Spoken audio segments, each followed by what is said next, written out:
All of you. इस class में हम लोग जिस टॉपिक पे बात करेंगे the topic will be pressure variations in A fluid. अब देखें बेटा, प्रेशर की एक कॉमन सी डेफिनेशन है जिसको तुम ऑलरेडी जानते हो कि प्रेशर होता क्या है।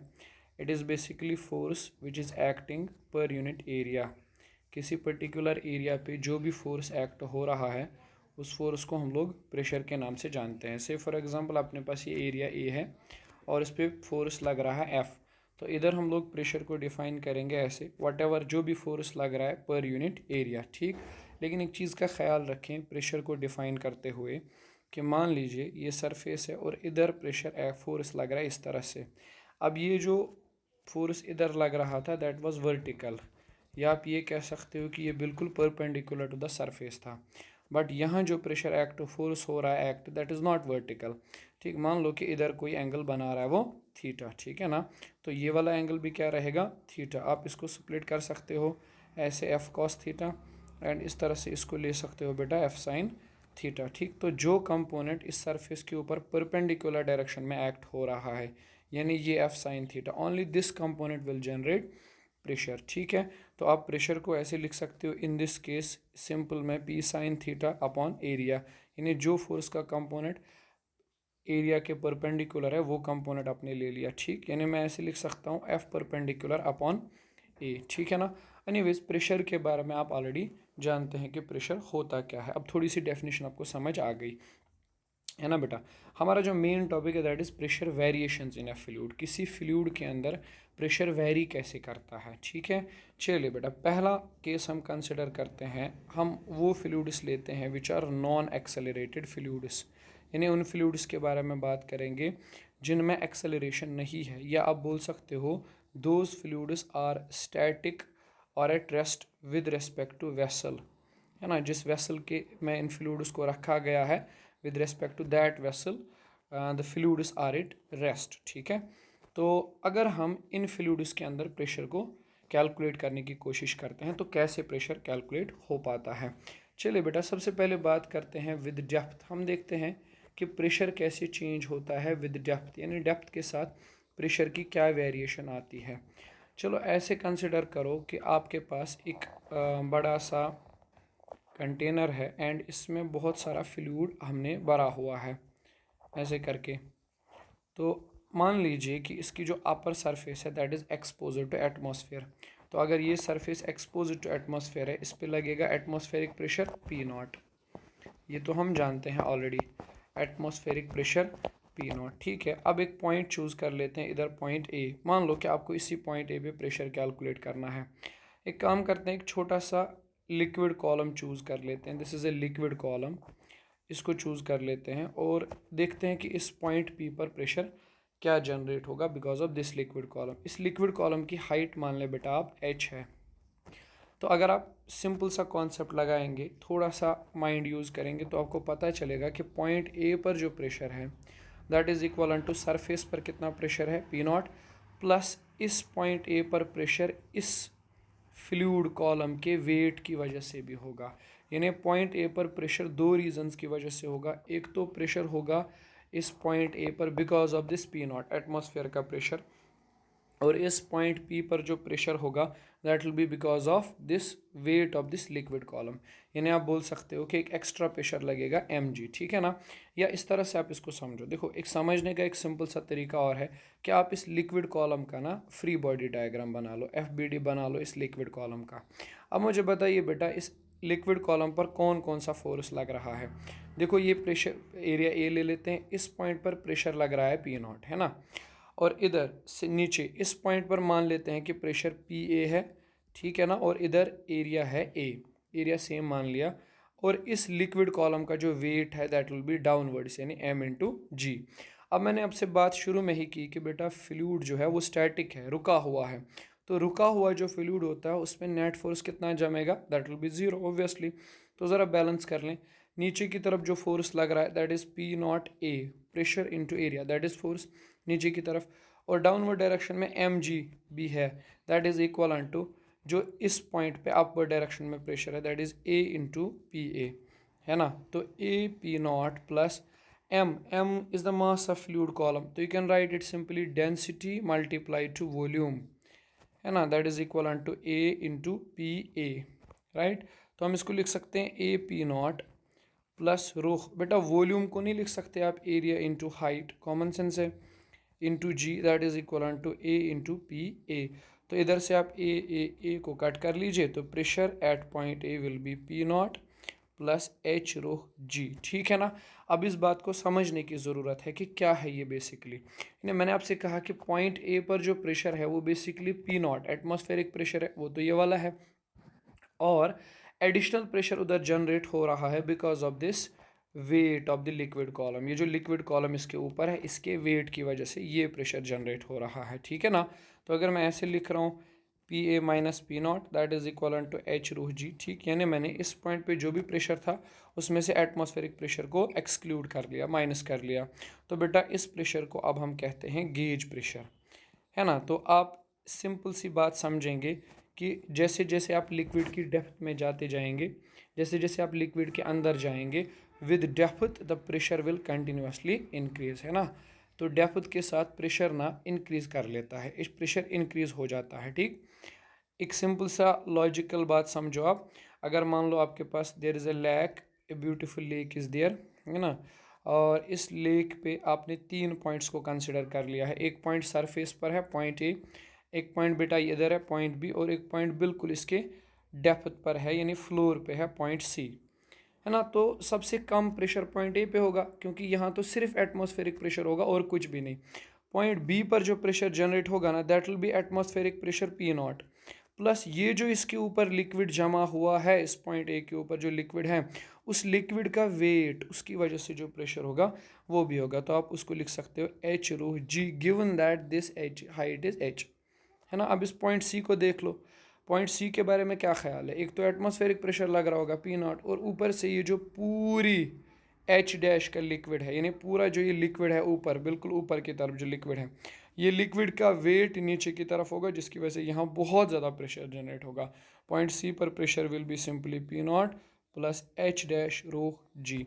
तो आई होप अब आप समझ गए कि जितना हम फ्लूइड के अंदर डेप्थ में जाएंगे तो प्रेशर जो है वो कंटिन्यूसली वेरी करेगा, चेंज करेगा और इंक्रीज होगा। Pressure increases with depth, okay. तो ये तो बात हो गई बेटा जी, हम डेप्थ के साथ कैसे प्रेशर को वेरी होता हुआ देखते हैं, ठीक है, ओके। अब हम चलते हैं, अगर हम विद डेप्थ नहीं देखेंगे, है ना, हॉरिजॉन्टली देखना चाहते हैं। ये तो वर्टिकल केस हुआ कि हमने वर्टिकली देखा कि प्रेशर कैसे चेंज करता है। अब हॉरिजॉन्टली देखने की कोशिश करते हैं बेटा जी।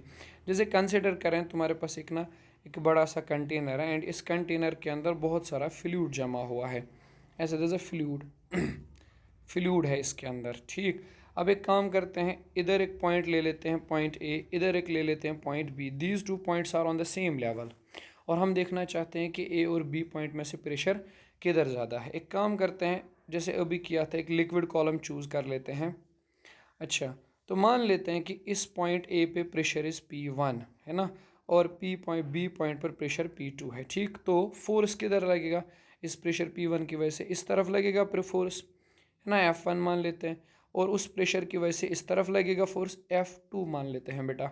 तो अब मुझे बताइए नेट फोर्स 0 होना चाहिए क्योंकि हम तो बात कर रहे हैं स्टैटिक फ्लूइड्स की। तो स्टैटिक फ्लूइड्स में F1 बराबर F2 के हो जाना चाहिए। तो अगर F1 देखेंगे तो कितना आएगा बेटा, that will be P1 into A, और F2 देखेंगे that will be A into P2। तो area cancel, P1 equal to P2। तो हम आज से याद रखेंगे कि जो हॉरिजॉन्टल पॉइंट्स होते हैं, हॉरिजॉन्टल पॉइंट्स होते हैं स्टैटिक फ्लूइड के अंदर, तो उनमें प्रेशर वेरी नहीं करता, प्रेशर सेम रहता है। जितना प्रेशर ए पे जनरेट हुआ उतना प्रेशर बी पर भी है। Horizontally there is no variation of pressure in case of static fluids. हाँ देखें, अब मैं ये बार बार आपसे बोल रहा हूँ स्टैटिक फ्लूइड्स के बारे में, ठीक है ना। देखो अगर आप देखोगे ना, जो फ्लूइड्स मोशन में होते हैं, एक्सेलरेटेड फ्लूइड्स होते हैं, उनकी बात अलग है, उनमें प्रेशर वेरिएशन आता है। हॉरिजॉन्टल पॉइंट्स पर अलग अलग प्रेशर होता है, वो तो एक अलग चीज़ है, खैर उसको हम डिस्कशन में लेंगे, ठीक, ओके। तो ये चीज़ आप समझ गए कि किस तरह से प्रेशर वेरी कर लेता है ना, ठीक है। तो एक छोटी सी कुछ क्वेश्चंस मैं आपको दिखा देता हूँ जिनसे आप थोड़ा सा स्ट्रॉन्ग कर पाएंगे अपने कॉन्सेप्ट को। देखो बेटा, एक काम करो, अगर आपके पास इस तरह से एक वेसल है और इस वेसल में ये फ्लूइड भरा हुआ है, मैंने इधर तक हाइट h तक मैंने ये फ्लूइड इसमें डाला हुआ है, ठीक है ना। इस तरह से मेरे पास एक और वेसल है इधर, इसमें भी मैंने इसी हाइट h तक फ्लूइड भरा हुआ है, सेम टू सेम हाइट तक, देयर इज़ नो डिफरेंस, ठीक है, दोनों की हाइट सेम है, इसी हाइट तक इसमें भी फ्लूइड है ना। और एक वेसल है इस तरह से इसी हाइट तक, सेम टू सेम हाइट तक, इस वेसल के अंदर भी अच्छा खासा फ्लूइड भरा हुआ है हाइट h तक, है ना। तो मैं आपसे पूछ रहा हूँ कि इस पॉइंट A, इस पॉइंट B और इस पॉइंट C, इन पॉइंट्स में से प्रेशर किधर ज़्यादा होगा, A पे, B पे, C पे किधर ज़्यादा होगा, ठीक। तो इनसे सर एक काम करते हैं, आप कैलकुलेट ही करके देख लीजिए, दिक्कत ही क्या है ना। अगर इस पॉइंट ए पे प्रेशर देखें तो ये होगा पी नॉट, है ना, और ये एच है, तो P A will be simply equal to P not plus H rho G, है ना। पॉइंट बी पर जो प्रेशर होगा that will be again atmosphere पे पी नॉट, एटमॉस्फेरिक प्रेशर, तो it will be P not plus H rho G, है ना। Point C पर जो प्रेशर होगा दैट विल बी इधर, that is P not plus H rho G, है ना, ठीक। तो तीनों पॉइंट्स पर प्रेशर तो बराबर ही है, ठीक, क्योंकि सेम हाइट तक लिक्विड भरा हुआ है, ठीक है, फ्लूइड भरा हुआ है, तो पॉइंट ए पे जो प्रेशर है वही बी पे, वही प्रेशर पॉइंट सी पर भी है। तो इससे ना, इस सवाल से ना एक और चीज़ दिमाग में जनरेट हुई, एक अच्छी बात समझ आई हमें कि प्रेशर जो है बेटा वो शेप पे डिपेंड नहीं करता, शेप ऑफ द वेसल पर उसका डिपेंडेंस नहीं है, ठीक है। शेप ऑफ वेसल पे प्रेशर का कोई डिपेंडेंस नहीं है, यानी प्रेशर सिर्फ डेप्थ देखता है, ठीक है ना। डेप्थ की वजह से प्रेशर होता है वो हम देख लेते हैं, शेप की वजह से कोई फ़र्क नहीं पड़ेगा। जैसे मैं बताऊं, ऐसे तुम्हारे पास एक सिलेंडर है, ऐसे करके लिक्विड कॉलम है, इस ये पॉइंट ए पे, इस पॉइंट पे पी नॉट प्रेशर है, इधर पॉइंट ए पे तुमसे पूछा है प्रेशर, तो अगर ये हाइट एच है तो याद रखना पॉइंट ए पे pressure will be simply P not plus बेटा एच रो जी, है ना, ठीक। और अगर यही वेसल तुम्हें ऐसे ना दी गई हो बल्कि थोड़ा टिल्ट करके ऐसे दिया गया हो, ठीक, आराम से समझिएगा, इधर पॉइंट ए है, इधर पॉइंट बी है, ठीक, तो और ये डेप्थ एच हाइट है, तो इस पॉइंट बी पर जो प्रेशर होगा ना that will be again same जो ए पर लग रहा है, P not plus H rho G, ठीक है, बशर्ते कि इसमें फ्लूइड स्टैटिक हो, है ना। तो अब बोलेंगे सर कैसे, ये कैसे हुआ, शेप पे क्यों नहीं डिपेंडेंस है। देखो एक तो ऊपर वाला क्वेश्चन हमने देख लिया, देखो इस कॉलम को तुम, इस पूरे को तुम दो पार्ट्स में, तीन पार्ट्स में बांट सकते हो, जैसे इधर से इधर तक, है ना, एक इस तरह से बना लो, इधर से इधर तक मान लो दूसरा पार्ट है इसका, और इधर से इधर तक मान लो तीसरा पार्ट है इसका। तो बेटा मुझे एक बात बताओ, इस पॉइंट पे और इस पॉइंट पे प्रेशर सेम होगा क्या अलग अलग, अलग अलग होगा, ठीक, ओके। तो यहाँ से यहाँ तक प्रेशर का वेरिएशन आया, लेकिन इस पॉइंट से इस पॉइंट तक क्या प्रेशर का वेरिएशन आया, you will say sir no, क्योंकि ये दोनों पॉइंट्स ना सेम ही लेवल पे है, ये हॉरिजॉन्टल पाइप है, तो इसकी वजह से प्रेशर में चेंज नहीं आया, ठीक। तो फिर यहाँ से यहाँ तक प्रेशर का वेरिएशन आया, हाँ जी सर आया। तो बेटा मुझे एक बात बताओ, प्रेशर तो सिर्फ वर्टिकली वेरी कर रहा है ना, हॉरिजॉन्टल वेरिएशन तो प्रेशर में है ही नहीं इस टाइम पे, ठीक। तो चाहे तुम हॉरिजॉन्टल कितना भी इसको एक्सटेंड करो, हॉरिजॉन्टल पार्ट कितना भी हो इसका, क्या उससे प्रेशर पर कोई फ़र्क पड़ेगा, आंसर है अपना नो, बिल्कुल नो। प्रेशर से प्रेशर पर तो उस चीज़ का कोई फ़र्क पड़ ही नहीं रहा है, ओके। चलो बेटा ठीक है, आई होप अब आप ये समझ गए। सेकंड पार्ट पे चलते हैं बेटा, सेकंड क्वेश्चन ले लेते हैं। जैसे समझो आपके पास एक लिक्विड है, फ्लूइड है, एक कंटेनर में भरा हुआ है, और इधर मान लो प्रेशर पी ए है ना, नीचे बिल्कुल ठीक, और इधर मान लो प्रेशर इज़, ये दूसरा कंटेनर है, इधर मान लो प्रेशर पी बी है, अभी मैं इसमें लिक्विड भरने वाला हूँ, रुकें, यहाँ प्रेशर पी सी है, ठीक है, बिकॉज ऑफ द लिक्विड जब हम भरेंगे उसमें, ठीक है। मैं आपसे ऐसे पूछ रहा हूँ कि देयर आर थ्री वेसल्स, ये तीन वेसल्स आपको दिए गए हैं, हैविंग इक्वल बेस एरिया, लेकिन इसमें इन तीन वेसल्स में ख़ास बात क्या है ना, इन सब का बेस एरिया इक्वल है, मतलब बेस का जो एरिया है वो सभी में इक्वल है। अब इनको फिलअप किया गया है, are filled with fluid with equal volume of same fluid, है ना, एक ही फ्लूइड से भरा गया है, ठीक है ना। देखो सेम फ्लूइड की भी अपनी अहमियत है ना। मैं आपको बताता हूँ, जैसे ये वाला क्वेश्चन तुमने किया, ठीक, अभी इस क्वेश्चन में आपने कहा कि प्रेशर हर जगह सेम है, अब इमोशनल होकर ये मत कह देना जैसे ही देखा हाइट सेम है प्रेशर सेम है, नहीं यार, अगर ये फ्लूइड एक ही है ना, मतलब इसमें भी वाटर, इसमें भी वाटर, इसमें भी वाटर, मतलब एक ही तरह का फ्लूइड होना चाहिए तीनों में, तब हम प्रेशर को सेम मान के चलेंगे। ज़रा सोचो, वरना अगर प्रेशर फ्लूइड डिफरेंट है, डेंसिटी डिफरेंट है, तो प्रेशर तो डिफरेंट ही होगा ना। यानी यहाँ पे कहा गया है क्वेश्चन में कि सेम फ्लूइड है कि नहीं। आपको ये चीज़ दिमाग में रखनी है आराम से, ठीक है ना। आई होप ये चीज़ आपको समझ आ गई जो मैंने कही आपसे, ठीक है।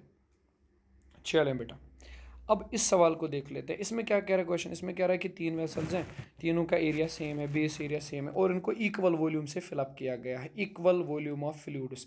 मतलब अगर पहले वाले में 1 लीटर फ्लूइड भरा है, दूसरे में भी 1 लीटर, तीसरे में भी 1 लीटर फ्लूइड भरा गया है, तो फ्लूइड्स तीनों में सेम है, एक ही लेवल तक है, ठीक है ना। एक ही लेवल तक नहीं कह सकते हम लोग, मतलब एक ही वॉल्यूम का है, एक ही लेवल नहीं दिया गया, एक ही वॉल्यूम दिया गया है, ठीक, ओके।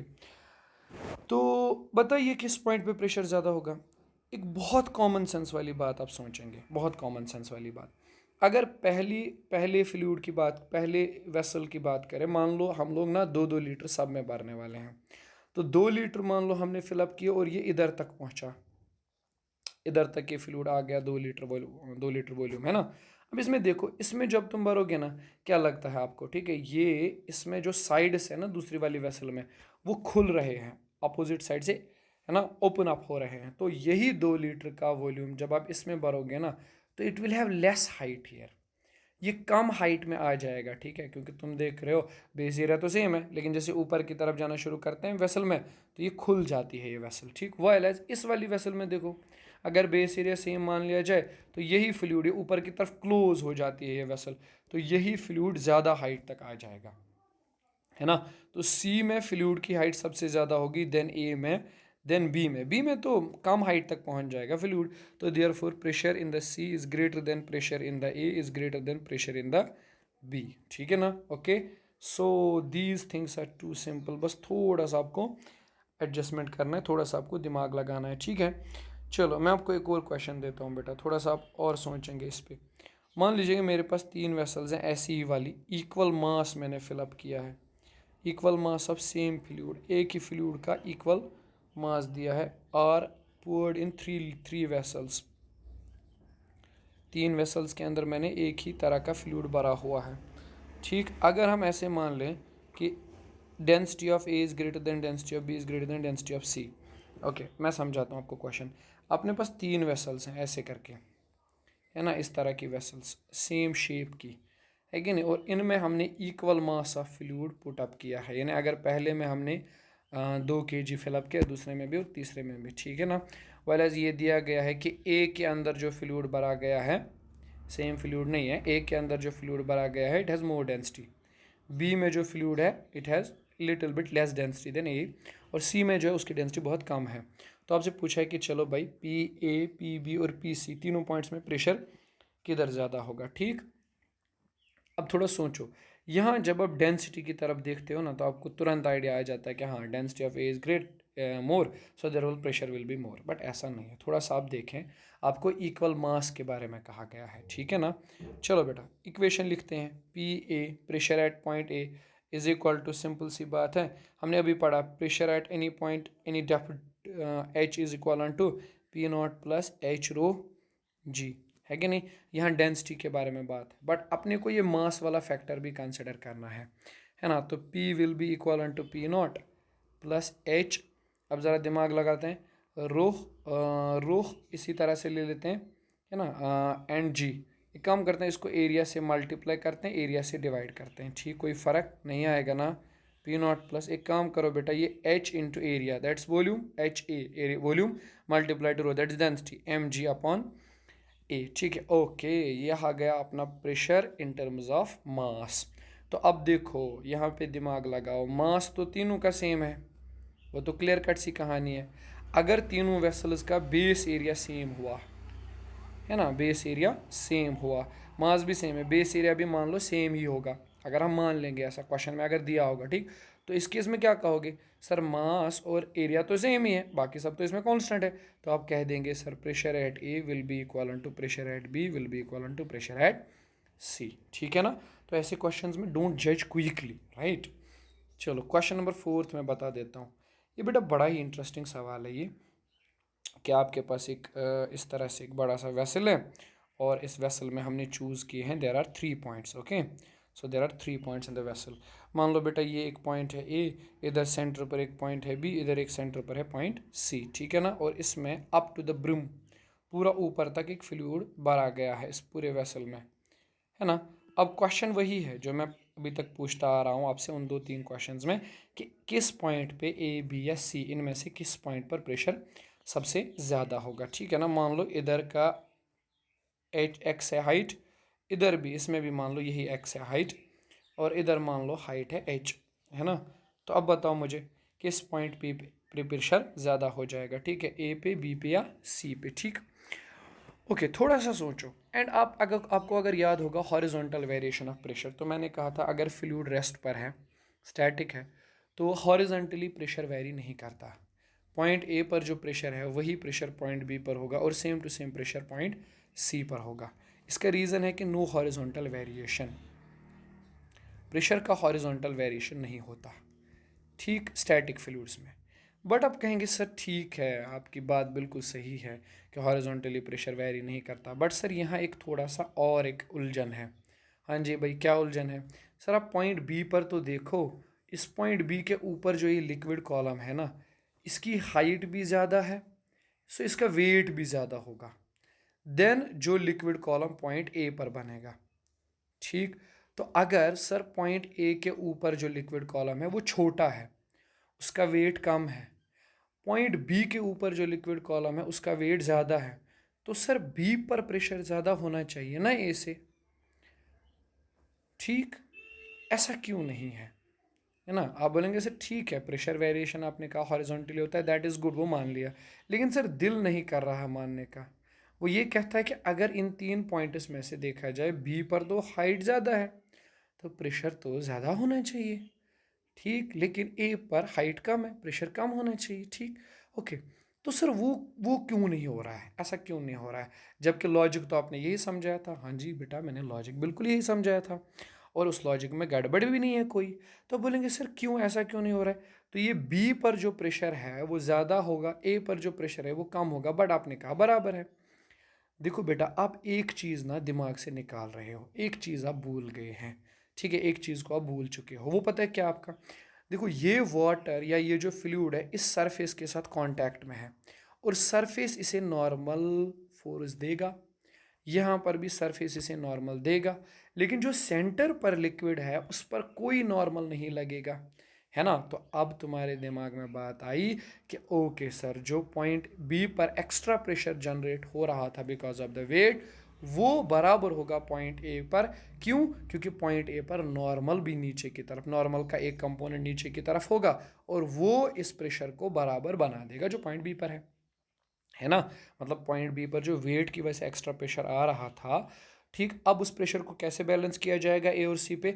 नॉर्मल द्वारा बैलेंस किया जाएगा। नॉर्मल जो है वो भी एक प्रेशर जनरेट करेगा, ठीक है, जिसकी वजह से ए पर, बी पर और सी पर प्रेशर बराबर हो जाएगा, ठीक है। आई होप आपको मेरी बात क्रिस्टल क्लियर हो रही है, ठीक है ना।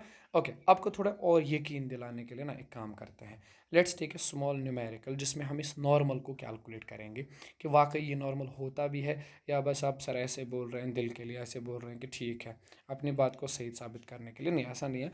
लेट मी टेल यू, अपने पास मान लो बेटा एक फ्रस्टम है, there is a frustum type गिलास, है ना, ऐसे करके। और इस गिलास का अपर एरिया आप मान लो 30 सेंटीमीटर स्क्वायर है ना, लोअर एरिया कम होगा, मान लो 10 सेंटीमीटर स्क्वायर है, और ये जो हाइट है आप मान के चलो कि ये 10 सेंटीमीटर की हाइट है ना। And we have filled fluid inside it, हमने फ्लूइड किया है। अब आपसे पूछा जा रहा है पहला point, what is the force of this fluid on the bottom. पहले देखना है इस फ्लूइड का कितना फोर्स होगा बॉटम पे, फिर देखना है कि फ्लू ये जो गिलास आपने लिया हुआ है, गिलास का जो फोर्स होगा ऑन द लिक्विड, लिक्विड पर क्या फोर्स होगा गिलास की वजह से, है ना, वही नॉर्मल नॉर्मल, अभी जो मैंने बताया नॉर्मल, ठीक है ना। चलो, पहला वाला पार्ट तो आसान है सर, इसमें करना ही क्या है, पहले वाले पार्ट में आप उठाकर इसको दोबारा से बना दीजिए, बताते हैं आपको क्या करना है। सिंपल सी बात है सर, एक काम करो, पॉइंट बी पर जो प्रेशर होगा, इधर पॉइंट ए पर जो प्रेशर होगा, इधर प्रेशर पी नॉट है, तो सर पॉइंट ए पर pressure will be P A will be P not plus H rho G बिल्कुल सही बेटा। 1.013 इंटू 10⁵ हाइट इधर है 10, इसको कन्वर्ट करेंगे 100, डेंसिटी ऑफ द वाटर से for example it is water given and ये कहा गया है कि तुमसे ये 1 लीटर है ना, water 10⁵ and G is 10। Okay sir, तो using this calculation you can just do this, है ना, एक जीरो कैंसिल, एक हटा लेते हैं, है ना। तो एनीवेज कैलकुलेशन हो जाएगी, तो फोर्स जो आ जाएगा that will be A into P A, area into pressure. तो when you do this small stuff calculation you will obtain 101 newton, 102 newton का फोर्स लग रहा है बेस पे। ओके उसमें हम इंटरेस्टेड नहीं है क्योंकि ये हमें आता है ऑलरेडी, प्रेशर का कैलकुलेशन सिंपल सा फॉर्मूला है, ठीक है ना। ओके हमें अब इंटरेस्ट है नॉर्मल के अंदर, है ना। अब आप थोड़ा सा दिमाग लगाइएगा, आराम से समझने की कोशिश करिएगा। ये है आपके पास गिलास, है ना बेटा, और इस गिलास में फ्लूइड है। मैंने थोड़ा डायग्राम बड़ा बना दिया, ठीक है, ताकि आपको समझ आ सके। देखो ये जो फ्लूइड इस वाटर के कांटेक्ट में है, ये जो फ्लूइड सॉरी इस गिलास के कांटेक्ट में है, अब ज़रा देखो ये इस सरफेस के ऊपर, इस वाली सरफेस के ऊपर किधर को दबाव बना रहा होगा, प्रेशर यानी वेट किधर को लग रहा होगा, वेट नहीं हम कह सकते हैं, थोड़ा दबाव किधर बना रहा होगा, ये इस तरह बना रहा होगा ना, है ना। तो नॉर्मल क्या होता है, कांटेक्ट फोर्स, नॉर्मल तो इस तरफ लगना शुरू कर देगा, है ना। सिमिलरली इस सरफेस के लिए भी नॉर्मल इस तरफ, है ना। ठीक, देखो डिफरेंस है, ये सरफेस स्लांटिंग है, इस तरफ झुकी हुई है ना। वायरस जो हमने इस वाले केस में लिया उसमें हमने नॉर्मल इस तरफ लिया। आई होप नॉर्मल आपने अच्छे से सुना होगा, पढ़ा होगा, इस पे क्वेश्चंस भी किए होंगे, ठीक है ना। ये एंगल थीटा मान लो, इधर को अगर कंपोनेंट निकालेंगे तो it will be N cos theta, और इधर को अगर इसकी वजह से देखेंगे तो it will be N cos theta. इधर आ जाएगा बेटा एन साइन थीटा, और इधर आ जाएगा एन साइन थीटा। अब देखो हमने सिर्फ दो पॉइंट्स कंसिडर किए, कॉस वाला कंपोनेंट कैंसिल हुआ, है कि नहीं। तो ओनली सर्वाइविंग कंपोनेंट ये है जो ऊपर की तरफ है, तो अब बोलेंगे 2n cos theta, 2n sine theta. But रुको, अभी सिर्फ इसी पॉइंट पर थोड़ी ना नॉर्मल लगेगा, इस पॉइंट पर, इस पॉइंट पर, इस पॉइंट पर, इस पॉइंट पर, इस पॉइंट पर, जिधर जिधर फ्लूइड टच में है। तो सब की वजह से जो नॉर्मल का एक्स कंपोनेंट होगा, कॉस वाला कंपोनेंट होगा, वो कैंसिल हो जाएगा इधर, यानी हॉरिजॉन्टल कंपोनेंट कैंसिल होगा, और नॉर्मल का सिर्फ और सिर्फ एक कंपोनेंट रहेगा और वह है वर्टिकल कंपोनेंट। तो हम ना एक नई डायग्राम बना लेते हैं, और उस डायग्राम में ये कह देते हैं कि सर नॉर्मल ना सीधा आप ऊपर की तरफ ही लीजिए, है ना। इस डायग्राम से आपको क्लियर हुआ कि नॉर्मल का सिर्फ एक कंपोनेंट अपर डायरेक्शन में सर्वाइव कर रहा है, ठीक है ना। Great, okay. और इस फ्लूइड पर कौन सा फोर्स लगेगा, शबाश जल्दी से बताएं मुझे बेटा, बहुत आसान है, आप कर लेंगे। एक लगेगा डाउनवर्ड में ग्रेविटी mg, है ना। इस पॉइंट पर सरफेस पर प्रेशर P0 और फोर्स होगा P0 A, और इधर का प्रेशर विल बी PA और फोर्स होगा PA, ठीक है ना। तो अब फ्लूइड स्टैटिक है, नेट फोर्स वाली condition that must be zero. तो डाउनवर्ड डायरेक्शन में force P0 A plus mg, that is equal to upper direction में फोर्स PA प्लस n। तो बेटा नॉर्मल की बात क्या है, normal is mg plus minus APA, सही जा रहे हैं ना। 1.103 इंटू 10⁵। एरिया एरिया एरिया एटमो ऊपर का एरिया वो हमने 30 लिया हुआ है, 10⁻⁻⁴ plus m is the mass of the fluid. Okay, if it is given to you that it contains 1 liter or 1 kg, जो भी मास दिया गया वो आप यहाँ पुट करेंगे, ठीक है। सपोज 1 लीटर या 1 kg दिया गया, तो 1 kg दिया गया तो 1 इंटू जी का value 10 minus this is the force on the bottom that is 102। तो इधर से आपको नॉर्मल का वैल्यू मिल जाएगा, ठीक है ना। तो I hope now you believe me कि नॉर्मल इधर किस तरह से लगता है, ठीक है ना। ओके चलें बेटा, अपने टॉपिक को थोड़ा सा और आगे लेके जाते हैं, ठीक। एक छोटी सी और आपको चीज़ समझाते हैं, बात करते हैं बेटा एक्सेलरेटेड फ्लूइड्स के बारे में, है ना। उन फ्लूइड्स के बारे में जो कंटिन्यूअस मोशन में होते हैं, ठीक। ओके, और मोशन से मेरा मतलब क्या है, आप इसको अपनी तरह से इंटरप्रेट नहीं करेंगे, मैं मीनिंग बता रहा हूँ। जैसे आपके पास एक वेसल है, अगर इस वेसल में एक फ्लूइड लगा हुआ है, फ्लूइड रखा गया है इस वेसल के अंदर, एंड ये वेसल इस तरफ जा रही है एक्सेलरेशन ए से, ये वेसल मोशन में है, ठीक। मैं उन केसेस को स्टडी करने जा रहा हूँ when fluid is at rest, जब फ्लूइड रेस्ट पे होगा with respect to vessel, vessel के रेस्पेक्ट में रेस्ट पे होगा, है ना। बस समझ गए, वेसल के रेस्पेक्ट में, ठीक। मतलब ओवरऑल यानी कहने का मतलब ये है बेटा कि ग्राउंड से कोई बंदा देखेगा ना तो उसे फ्लूइड मोशन में नज़र आएगा, उसमें कोई दिक्कत नहीं है। बट अगर कोई विद रेस्पेक्ट टू वेसल देखेगा उसे रेस्ट पे नज़र आएगा। चलो इधर एक छोटा सा कीड़ा है, छोटा छोटा सा इंसेक्ट है जो वेसल के ऊपर बैठा हुआ है, वेसल चल रही है, ठीक। अब तुम दिमाग लगाओ, इस कीड़े को, इस छोटे से इंसेक्ट को ये पानी, ये फ्लूइड जो अंदर रखा हुआ है वो तो रेस्ट पे दिखेगा ना, क्योंकि बेटा जी ये इंसेक्ट खुद भी एक सीडो फ्रेम के अंदर है ना, एक्सेलरेटेड फ्रेम के अंदर है, ठीक। ओके चलो देखो, will not be deriving the things, I will be simply just writing those equations, और मैं थोड़ा आपको बताऊंगा कैसे आ रहा है वो, है ना। चलो देखो, हम तो ये फ्लूइड जो है with respect to vessel rest पर है, इसीलिए आप इसको ऐसे समझेंगे कि हम विद रिस्पेक्ट टू वेसल ही देखेंगे जो केस हम देखेंगे, ठीक है ना। चलो देखो, अब मैं इधर आपको बता रहा हूँ, मैं दो केसेस ले रहा हूँ, एक तो मैं वर्टिकल मोशन कंसिडर करूँगा और उसके बाद आई will be considering the horizontal motion. तुम्हें बात समझ आई बेटा जी? वर्टिकल और हॉरिजॉन्टल, है ना। चलो वर्टिकल वाले केस को पहले समझते हैं, वर्टिकल क्या है कि नहीं। चलो मान लो तुम्हारे पास एक फ्लूइड है, एक वेसल के अंदर पड़ा हुआ है, बड़ा सिंपल केस ले रहे हैं हम, और ये ऊपर की तरफ जा रही है ये vessel, A is the acceleration, upward जा रही है ये, अपवर्ड, वर्टिकल में अपवर्ड वाला मोशन हम ले रहे हैं। तो बताओ इस फ्लूइड पर कौन कौन सा फोर्स है। एक फोर्स लगेगा बेटा डाउनवर्ड डायरेक्शन में, एम जी, बड़ा ही सिंपल। दूसरा, ये फ्लूइड जा रहा है ऊपर और आप देख रहे हो विद रेस्पेक्ट टू वेसल, मतलब आप एक एक्सेलरेटेड फ्लूइड से, एक्सेलरेटेड फ्रेम से देखना चाहते हैं, तो बेटा सीडो फोर्स तो बनता है। सीडो फोर्स किधर होगा? सीडो फोर्स नीचे की तरफ होगा, अपोजिट टू द फ्रेम, है ना। तो अब ज़रा देखो what will be the effective acceleration, effective G, will be sir downward direction में जी और ए, तो effective G will be A plus G, है ना, जैसे तुमने एलिवेटर मोशन में ये चीज़ ऑलरेडी की हुई है, ठीक है ना।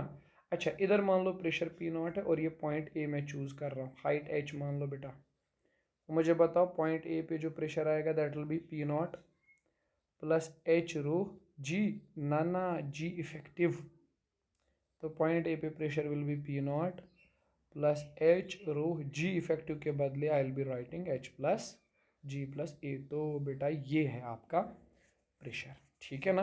तो जैसे ये इस बात से तो क्लियर साबित हो रहा है कि जैसे ये वेसल ऊपर की तरफ जाएगा तो प्रेशर इंक्रीज कर जाएगा, है ना। दूसरा केस ले लेते हैं बेटा, अगर हम कोई वेसल ले रहे हैं और वो वेसल नीचे की तरफ जा रही है ना, डाउनवर्ड मोशन में है वो वेसल, तो अब ज़रा बताओ कौन कौन सा फोर्स लग रहा है। एक तो नीचे वाली डायरेक्शन में एम जी, है ना, और चूंकि ये नीचे जा रहा है और आप सीड एक्सेलरेटेड फ्रेम में है तो सीडो फोर्स ऊपर जाएगा। देखो इस टॉपिक को समझने के लिए सीडो फोर्स की इन्फॉर्मेशन तो आपको चाहिए, और मुझे पूरा उम्मीद है आपको, आपने बेटा वो पढ़ा हुआ होगा, ठीक है ना। सीडो फोर्स ऊपर जा रहा है ना, तो सिंपल सी बात है, लॉजिकल है। What will be the effective acceleration, that will be simply sir G minus A. तो ये फार्मूला, अगर पॉइंट ए यहाँ प्रेशर पी नॉट है, इधर हाइट एच है, तो पॉइंट ए पर नीचे pressure will be P A is equal to P not plus H rho G minus A, है ना। तो ये होगा pressure variation at the when the fluid is downward, जब फ्लूइड डाउनवर्ड मोशन में है ना, ठीक। तो अब ये तो अब समझ गए, इसमें तो कोई लॉजिकल खतरनाक वाली बात नहीं है, सिंपल सा हमें जी को रिप्लेस करना है बाई इफेक्टिव एक्सेलरेशन, है ना। Okay, now let us move to horizontal motion. लेकिन बेटा हॉरिजॉन्टल मोशन को समझने के लिए ना आपको मैं एक छोटी सी बात पहले बताता हूँ, ठीक है। आप उस बात को याद रख लिए तो आपका तो आराम से हो जाएगा हॉरिजॉन्टल मोशन में। देखो क्या है कहानी, अगर तुम्हारे पास एक फ्लूइड मान लो ऐसे है, और इस फ्लूइड में आपने क्या किया है, इसको एक्सेलरेशन दी है इस वाली डायरेक्शन में, the fluid is in motion in this direction, okay. अब ज़रा सोचो, इस पे डाउनवर्ड वेट लग रहा है एम जी, वो तो है ही सर, उसमें क्या ही बोलना है, वो तो है। और सीडो फोर्स हम लगा लेंगे ऑपोजिट में, विपरीत डायरेक्शन में, दिस विल बी सीडो। तो बेटा नेट फोर्स किधर होगा? विल बी सर सिंपली, ये तो हमने पढ़ा है वेक्टर एडिशन में, डायगोनल में इधर। देखो इस नेट फोर्स की एक आदत है, याद रखना, ये नेट फोर्स हमेशा परपेंडिकुलर रहना चाहता है सरफेस के, जो हम फ्लूइड के आगे वाले क्लासेस में पढ़ेंगे कि ये क्या करना चाहता है, ये नेट फोर्स हमेशा सरफेस के परपेंडिकुलर में रहना चाहता है। You will be saying sir जब आप फ्लूइड को इधर मूव करेंगे ये तो है ही नहीं परपेंडिकुलर, इस टाइम पे तो कुछ एंगल थीटा पे है, तो पता है क्या होता है, अमेजिंग सी चीज़, इस फ्लूइड की शेप, सरफेस की शेप चेंज हो जाती है। और जैसे तुमने इसको इधर खींचा ना, फ्लूइड की शेप कुछ ऐसे हो जाएगी, सरफेस की, अपर सरफेस की शेप। क्यों ऐसे क्यों होगी?